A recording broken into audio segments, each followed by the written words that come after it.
Manchu Vishnu dream project కన్నప్పతో full బిజీగా ఉన్నాడు. ఈ సినిమా షూటింగ్ ప్రస్తుతం శరవేగంగా జరుపుకుంటోంది. పాన్ ఇండియా మూవీగా భారీ బడ్జెట్తో తెరకెక్కుతోంది. కొద్ది రోజుల క్రితమే న్యూజిలాండ్లో కీలక షెడ్యూల్ పూర్తి చేసి ఇండియాకు తిరిగి వచ్చింది చిత్ర యూనిట్. ఇందులో ప్రభాస్ కీలక పాత్ర పోషిస్తున్నాడు. ఈ మూవీని ఏవిఏ ఎంటర్టైన్మెంట్ 24 ఫ్రేమ్ ఫ్యాక్టరీలు కలిసి సంయుక్తంగా నిర్మిస్తున్నాయి. ఇందులో మోహన్ బాబు, మోహన్ లాల్, శివరాజ్ కుమార్, శరత్ కుమార్, మధుబాల, రాధిక వంటి స్టార్స్ కీ రోల్ ప్లే చేయబోతున్నారు.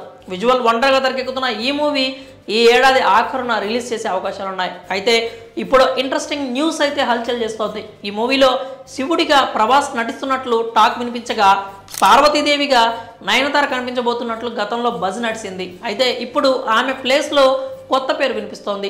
యంగ్ రెబల్ స్టార్ సరసన గతంలో నటించిన బ్యూటీ ఇప్పుడు అతడితో మరోసారి జతకట్టబోతోందట. ఆ బ్యూటీ మరెవరో కాదు, బాలీవుడ్ క్వీన్ కంగనా రనౌత్.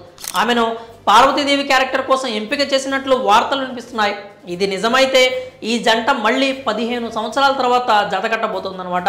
ప్రభాస్, కంగనా రనౌత్ 2009లో పూరి జగన్నాథ్ దర్శకత్వంలో వచ్చిన ఏక్ నిరంజన్ మూవీలో కలిసి నటించిన సంగతి విదితమే. పరమశివునికి అపరభక్తుడు కన్నప్ప అన్న సంగతి తెలిసిందే. కాబట్టి ప్రభాస్, కంగనా రనౌత్ పాత్రలు కీలకంగా అవుతున్నాయి. దీనికోసం ప్రభాస్ 3 రోజుల కాల్ షీట్ ఇచ్చినట్టు తెలుస్తోంది. ఈ నెలలోనే ప్రభాస్, కంగనాలపై షూటింగ్ చేయనున్నట్లు సమాచారం. అయితే దీనిపై ఎటువంటి అధికారిక ప్రకటన రాలేదు. ఈ చిత్రంలో విష్ణుకు జోడీగా ప్రీతి ముకుందన్ యాక్ట్ చేస్తోంది. బాలీవుడ్ దర్శకుడు ముఖేష్ కుమార్ సింగ్ కన్నప్ప మూవీని తెరకెక్కిస్తున్నాడు. సుమారు 150 కోట్ల బడ్జెట్ చిత్రంగా తెరకెక్కుతోంది. ఈ సినిమాకు స్టీవెన్ దేవస్సి, మణిశర్మ సంగీతం అందిస్తున్నారు. మరి ఈ సినిమాలో శివుడిగా ప్రభాస్,